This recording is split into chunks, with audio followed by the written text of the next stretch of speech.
I want you to just look at your hands for a little bit. Just look down.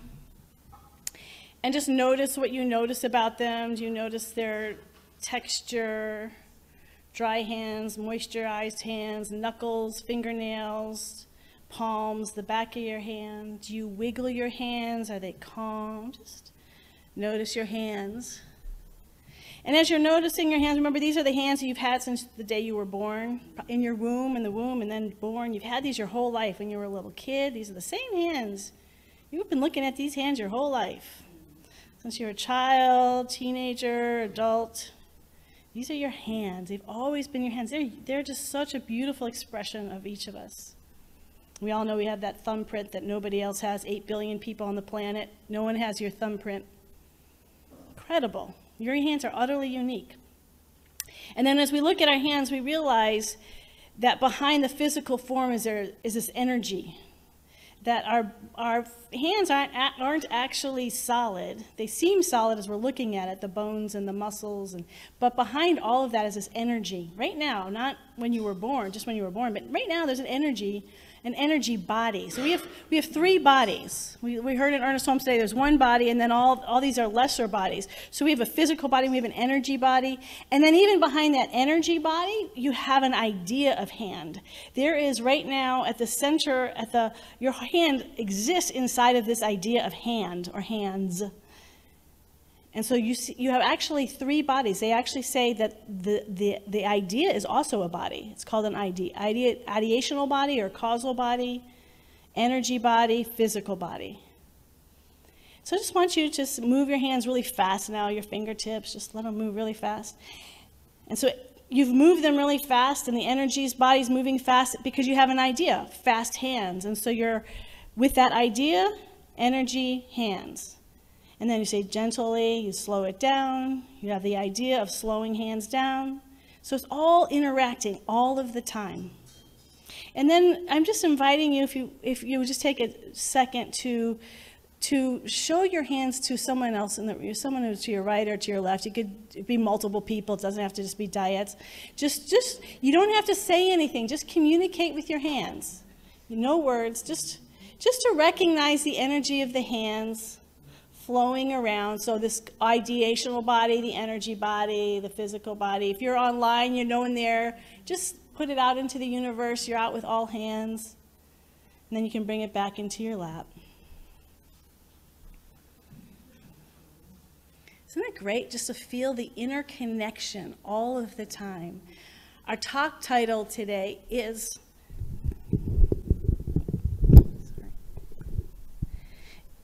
embodying our spiritual life, our spiritual journey. So we've talked about ideas last week and the week before, heart energy. But it's not really fulfilled until we also have the physical body. Not just our physical body, but the physical life. That we are all on this plane of existence, this particular plane of existence. As Ernest Holmes said, there might be multiple planes of existence, but this is the existence we have chosen, or we are here for whatever reason we think we're here, but we are here. And so we're not here just to live as ideas, but we are here to live as energy, and not just as energy, but as form. And that, in fact, we all say we're spiritual beings having a human experience, but there's no separation.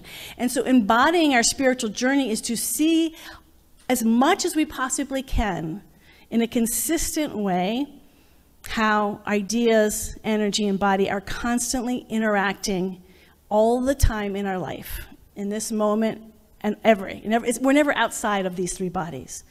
Ever. We couldn't be outside of the 3 bodies if we wanted to, so we're bringing our conscious awareness to it. It's interesting too, because we know that the intelligence, the wisdom, the divine knowing comes from the causal realm, but it's not just at the causal realm. It happens through our mind. Our mind has intelligence, our heart has intelligence, and our body has intelligence. But these aren't 3 separate intelligences. They are just the one intelligence moving through our mind. And so our mind might have different thoughts than our heart has, and our body has different awarenesses. It's all one, the divine intelligence, but coming through different vehicles. And so often we get to hear and know divine intelligence coming through our body in a way that we might not hear it in our mind. And I just had an experience of that this morning. And it's, you know, I've only been doing this for 30 years. It amazes me. So I know many of you have had sort of a traditional teaching, and some people, often in classes, and this is not just here, for decades, people have a trouble with the word God because of the judgmental in the sky, etc. I didn't grow up with a lot of religious training, so I didn't have any stuff on it. So I understood it. I was passionate, but I never got it totally because I never had the experience. And today I realized I had had the experience for 30 years. I just never noticed it. But it's not around the word God. It's around the word law. Ernest Holmes in The Science of Mind uses the word law all the time. My dad is a lawyer, was a lawyer. I grew up with law. He's also an atheist. Brilliant mind, but only does not really acknowledge much beyond the human mind. He was a brilliant lawyer, though. So when I hear law, I feel constricted. When I grew up in the normal, not the quantum physics science, but in the normal, the physical science, and those laws were limited. They weren't explaining my spiritual experiences. So when I came to Science of Mind and he kept using law, until today I realized I had such a physical reaction to that word. I constricted to that word. So I withdrew from it. I will use it sometimes when it doesn't trigger me, but I just realized, oh, all this time, my body had this intelligence that my rational mind hadn't caught up to. My body knew it didn't like that word, so I was responding to it, but my mind never kicked in and said, oh, that word does not work for me for this, and this reason. It wasn't until I just said it today. I made a rational analysis of what was going on in my body every time I heard the word law. Our body has wisdom and knowledge that our brain doesn't always know. Our rational thinking wouldn't even be aware of. Our heart has wisdom that our mind not be aware of. So we want to listen to the body. And we all know with climate change, listen to our Earth's body. Listen to the way we are hurting the Earth.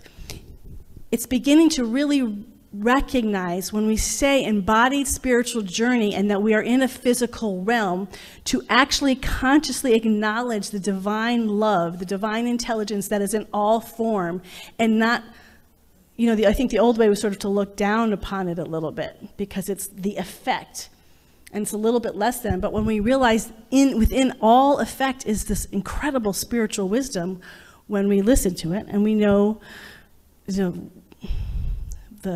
Shakespeare was talking about the sermons that the stones give. I mean, indigenous cultures certainly know that nature was always speaking. In fact, when I'm in class and I ask people when they've had spiritual experiences, almost always nature is the #1 answer.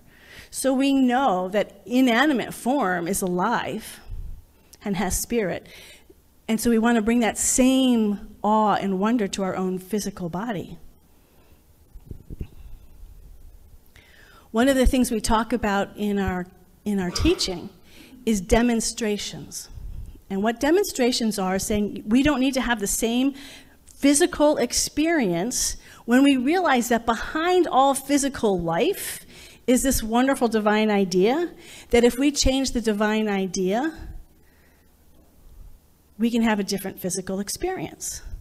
So if I don't like the way my job is going, or a relationship is going, or my money is going, I start looking at my thought patterns, my idea patterns. And this is really important. I just really want us to understand this. So instead of law, I use energy, because it just resonates stronger with me. And I say that because we do a lot of energy work, and it's good to do energy work, but if we do energy work and we don't know about the power of the idea, it was actually, we were just moving energy around, but we don't change.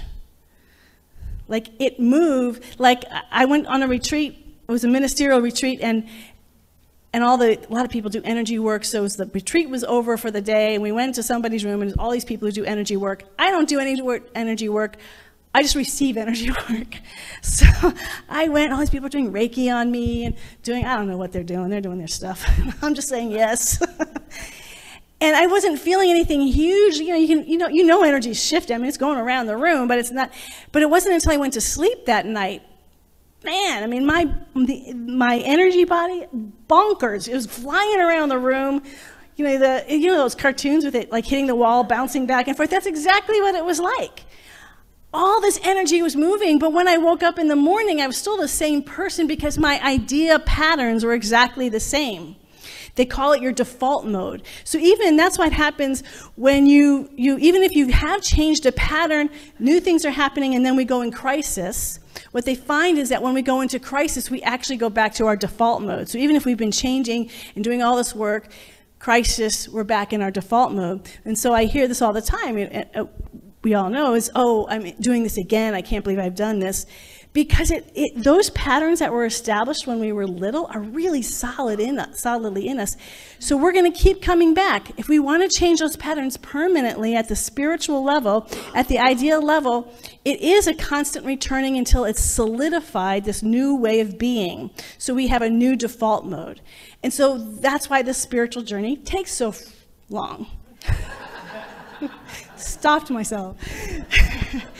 Because it's not easy to change these patterns.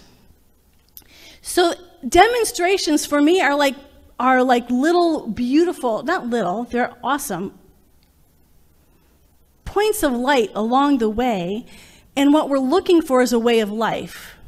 Not just a singular demonstration, not just in one new relationship, because the new relationship has to reflect a deep change inside of me, right? So I can change behaviors, I can change different things, but those will be hard. Those behaviors, if it's just on the surface, will not last if we go into conflict, if we go into crisis. I'll go right back to my default mode. This is a wonderful reason to have an incredible amount of compassion and gentleness for ourselves, because it's hard for everybody. So we're looking every day for our entire life to really align ourselves with spirit, the ideas that are really whole and wonderful and harmonious. Let those patterns become deeper and deeper in us, and the energy that serves those patterns. Every pattern is served by energy, and then our external life is a beautiful expression of that. And so it's really wonderful when you get messages from your body or from nature or from the little dandelion coming out of the cracks in the sidewalk. You get a really beautiful message. Then it's mirroring all that wonderful, beautiful work we've been doing. So this isn't just about wanting to change things. It's also about giving thanks and gratitude for all the beauty that already you've created in your life.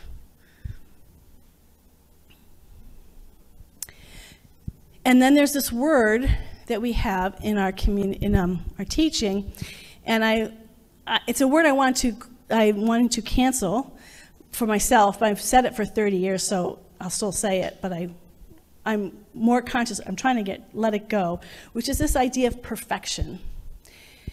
I was thinking about perfect. It's another word that's used a lot. And my challenge with perfect is, what does that even mean? Because a human idea of perfect, to me, feels very rigid and limited. Perfect means I'm done growing, I've arrived, and I'm done.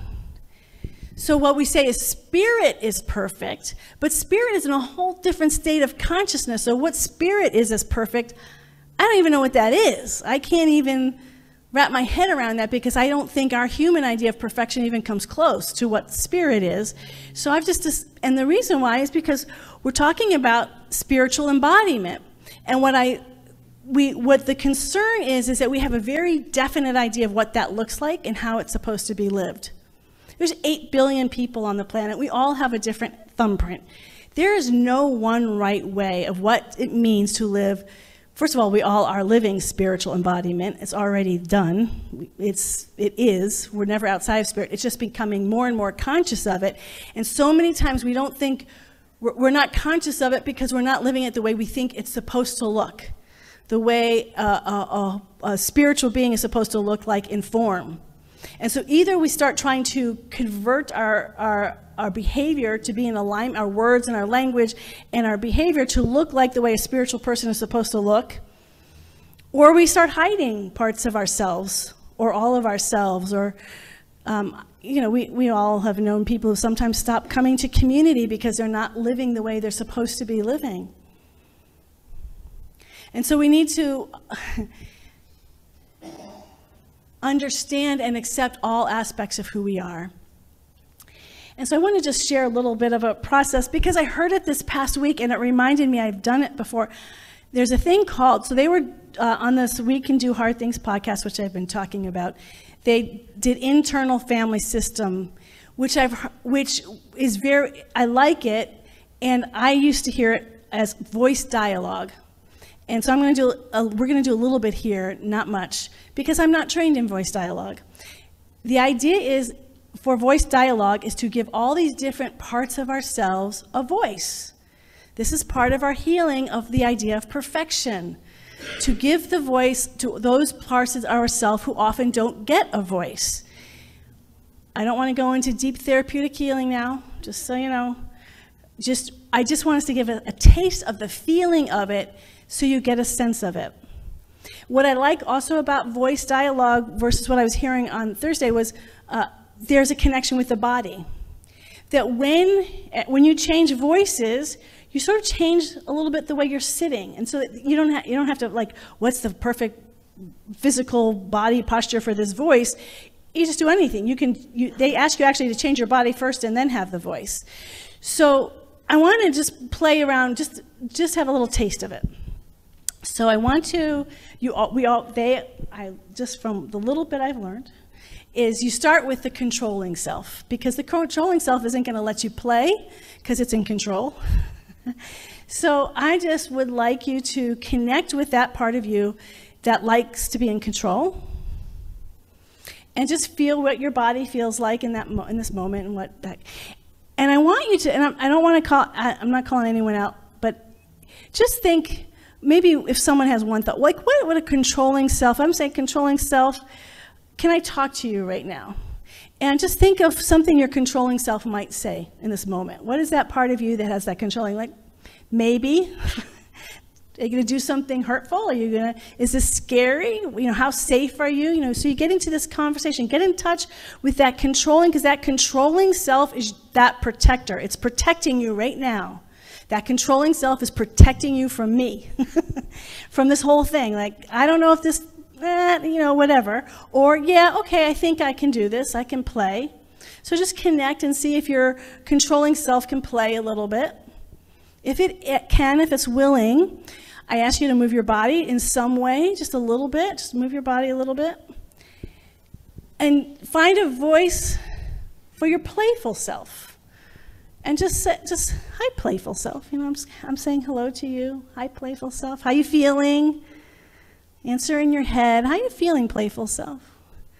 What do you want to do right now, playful self? Is this like just a little too, you want to do a little bit more? I want to play a little bit more. What's going on for you right now, playful self? How you feeling? Do you like your life right now? Do you have any adventures that you have planned today, playful self? And then you spend some time, and then you go to, do you have an angry self? So I invite you to move your body a little bit and see if you can connect. These are the places, and this is the intention, is to start giving voice to those places we don't normally want to give voice to. Do you have an angry self? And what does your angry self want to say right now about, is there anything in your life right now that's happening that you feel angry about, that you feel like you haven't been heard about in your life? Because anger is about being heard. Anger is about clarity. Is there something that you're angry about that and it's not about someone else hearing you, but you haven't heard yourself. You haven't told yourself this before because it was uncomfortable. So just hear anything your angry self might want to say. And then move your body again. I want to talk to your gentle self, your sweet, gentle self. And does your sweet, gentle self have anything that it wants to say to you that you haven't experienced from yourself? Are you kind to yourself? Is there something your gentle self needs you to hear? Is there something your gentle self needs to hear? And then one more, we'll do one more, and then we'll just shift your body. And we ask, is there to your sad self? And is there anything in your body that is feeling sad right now, that wants to have a voice, that wants to let you know that it's sad? And just hear it, because this is all about hearing all these different voices.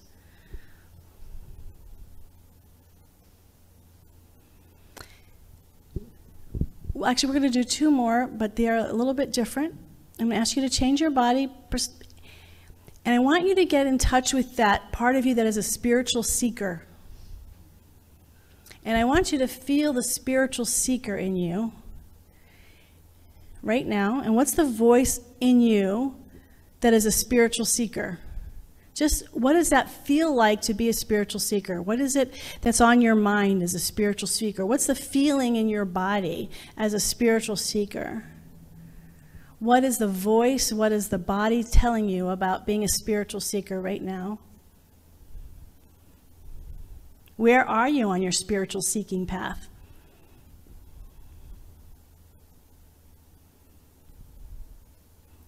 And then this is really the last one, sorry. And then the last one, shift one more time in your body. Now I want you to connect with your already enlightened self. You're already fully enlightened. You are the Buddha mind, the Christ mind, the Atman self. You are fully enlightened right now, and I want you to hear what your fully enlightened, totally one with God, no separation. You are it now. What is that voice in you right now? What is it saying?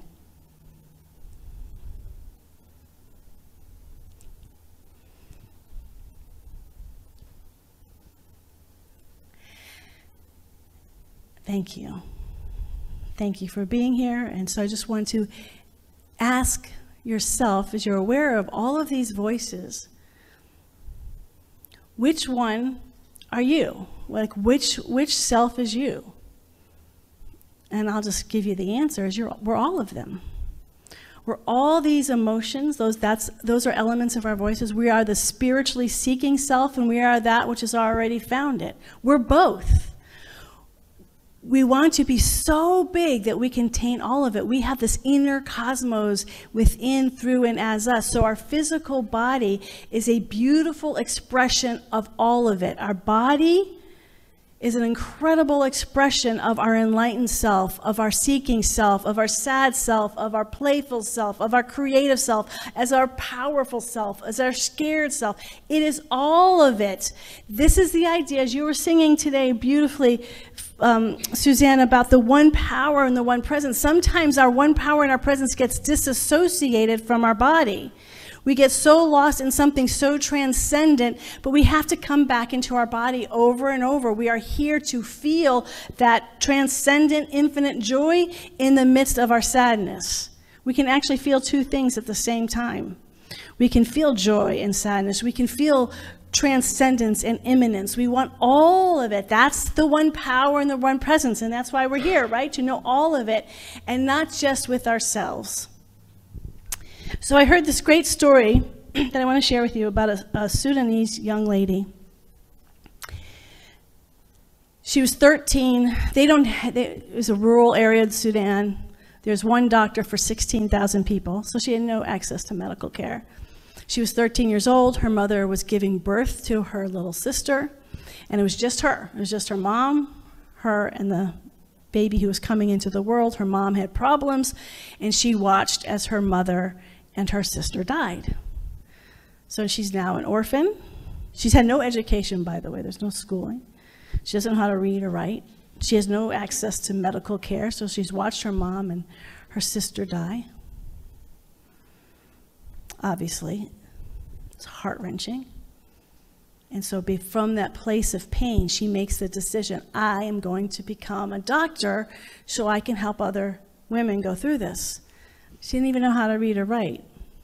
But she set that idea. Remember we talked about the power of ideas. She held that idea. 2 years later, a couple moved to Sudan from Cambridge University in London. They had 2 young kids, and they were doing some work in Sudan as anthropologists and sociologists. They were going to be there for 2 years. She walked, so far walk, went to their house, and she just presented herself. I want to be your house girl. I want to be in your house, and I will do whatever you need. I will serve you. So they hired her, and she started learning from their 2 kids who were also young. And the 2 kids started teaching the Sudanese girl what they were learning. So it helped them learn, and it taught her. So in the 2 years, she learned how to read and write. She learned how to do math. She had the basics of British education from these 2 daughters. The couple was so taken with this girl's passion, they said, why don't you come back to Cambridge with us? So the girl decides to leave everything she's ever known, culture, music, food, everything, to go with this family to England. She gets the traditional British education, goes to university, goes to medical school, and she becomes an obstetrician and gynecologist. And the person telling the story, who's a neurobiologist, was saying, she could be a wealthy doctor in Europe at this point, well-trained, has everything she needs, but she goes back to Sudan. She has a mobile unit. She's there training all women, as many women as she can, how to do obstetrics and gynecology, to help women give birth and help each other in giving birth, to create a greater educated women within the Sudan to give birth, to help out, because one person can't do it. So she's training, and she's on a shoestring budget. Everything that she does is donation. So she could have had an affluent life, but her commitment at 13 years old, she fulfills it. She's doing it right now. And as the woman was telling the story, she stopped and she said, I want you to think about what she did and how you feel. She goes, how do you feel right now about this story, about this woman you're never going to meet? She's in Africa. She's really far away in this country you will probably never go to. You will probably never meet this woman. And yet, see how you are feeling right now, touched by her life experience.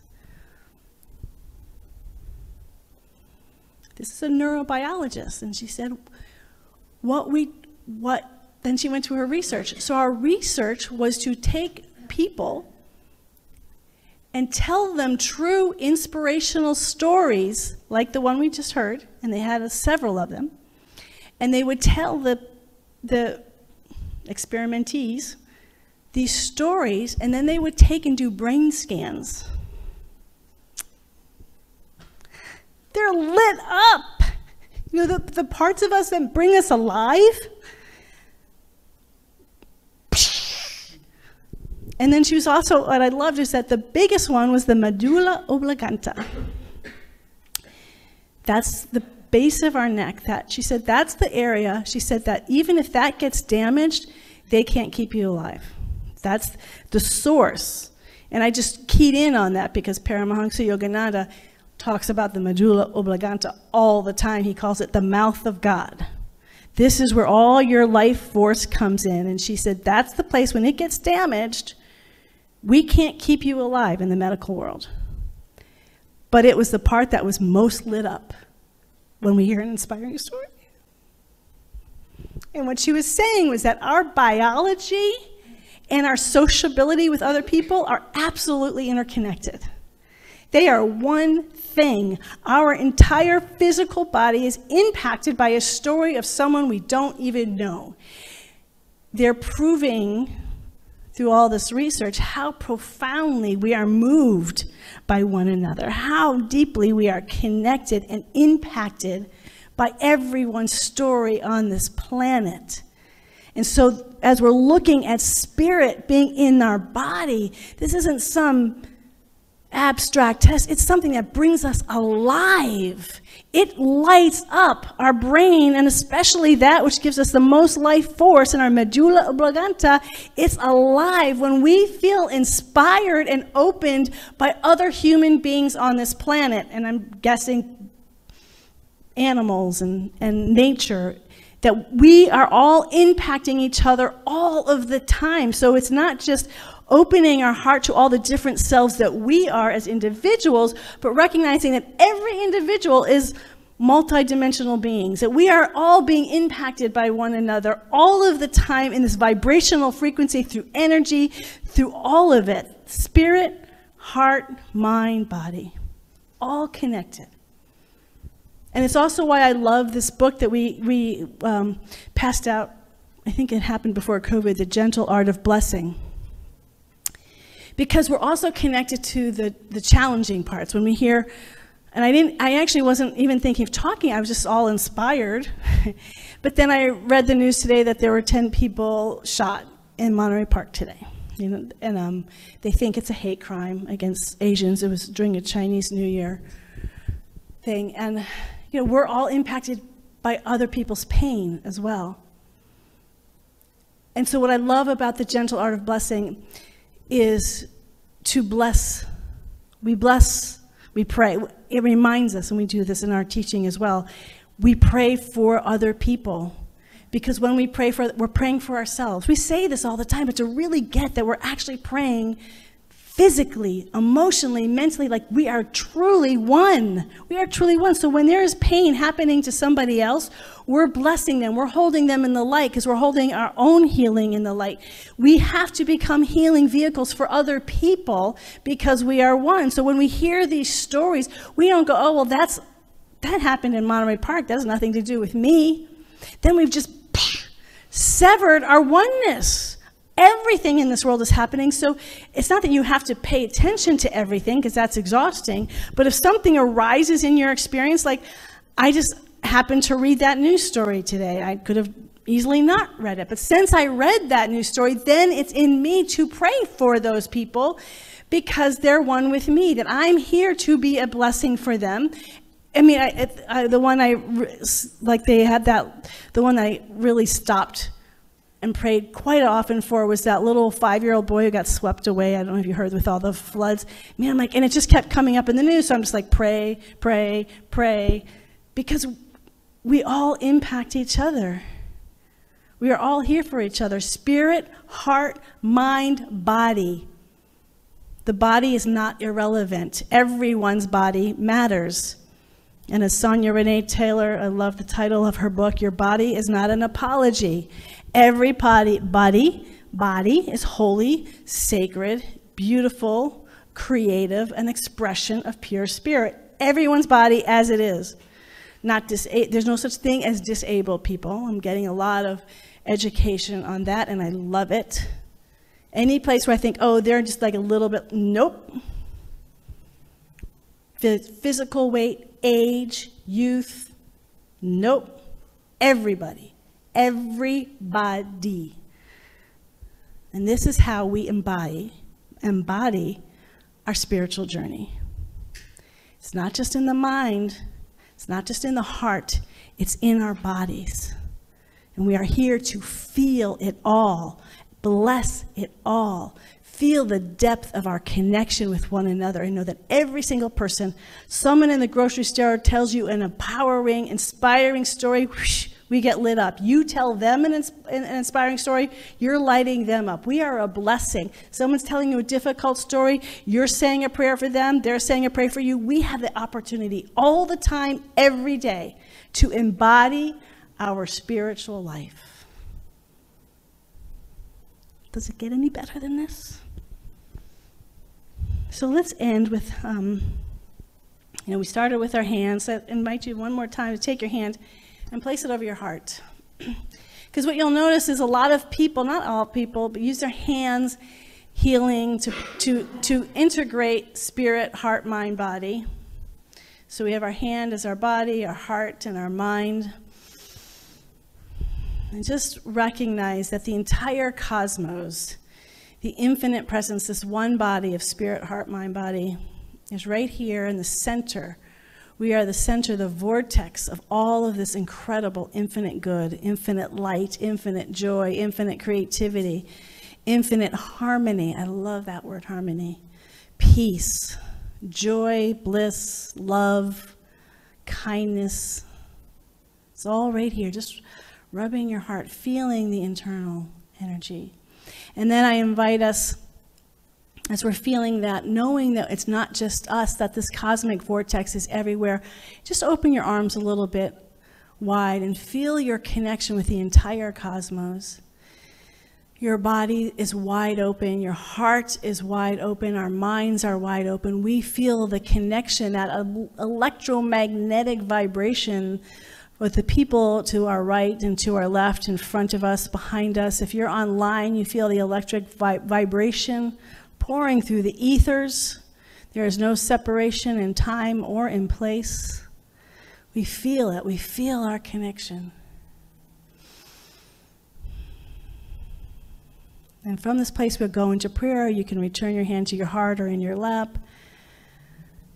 But we stay consciously turning inward,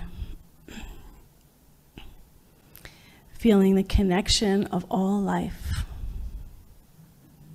And so we once again return, even though we've never left, to the awareness that there is only one. There's no separation. We are one with all beings everywhere. We are one with beings on the other side of the veil.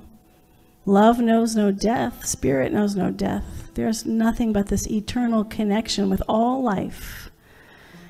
And so even as we open to this one power and this one presence, this one love, this one joy that is in, through, and as all creation, and yet beyond all creation, this presence that is fully clear, it is never in doubt, it knows who it is and what it is, and it doesn't change. It knows its ideas with total and complete peace, and total harmony with all life. There's not one good idea and one bad idea. This is an idea of total and complete harmony and grace with all life. With all life on all the dimensions and all the planes of existence. Right here and right now, we let go of all the things that we think that we know with our mind, and we open up to that wisdom that it transcends our limited human thinking, our concepts, and open up to the energy flowing through and as us that knows no limitation, that knows no boundaries or constrictions, that knows that no matter what planes of existence our beautiful loved ones on the other side of the veil are, they are here with us now and we are with them, that there's no separation ever. Our spiritual teachers that are on the other side of the veil are here with us now, even as we are with them. There is no separation. And as we know this about this beautiful plane of existence, that our loved ones that might live in different places on the planet, who live in different states, different cities, they are with us now as we are with them. Those people who we feel the closest to, where we feel the greatest intimacy, they are with us and we are with them. And then we feel that oneness with those people who we only feel might be acquaintances. We like them, they're nice, we don't know them well, but we are still one. We know that we are touched by people we don't even know or barely know. We are one. And so we open our heart and our body and our mind and our soul to recognize our conscious union with these extraordinary beings who are inspiring us to become more than we ever imagined by remembering who we are, the love, the aliveness. We are here to be fully alive in our bodies. And we bless those people who we might feel fear from, we don't like, we constrict, our heart constricts around. And we let that be okay. And we listen to our body, and we listen to our heart, and we listen to our mind, and we are okay with it. We don't need to change anything. We don't need to force harmony. We don't need to force connection. We just bless it. We bless those places of fear. We bless those places of sadness. We bless those places of anger. We hear it. We allow it. We allow it with our tender and gentle heart. We say yes to it. We say yes. We allow there to be healing. We allow there to be boundaries where there needs to be boundaries, without judgment, without beating ourselves up for not being loving enough. We allow all aspects of our being to be fully expressed. There are times when it's appropriate to say no. There are times when it's appropriate to step back, to step away.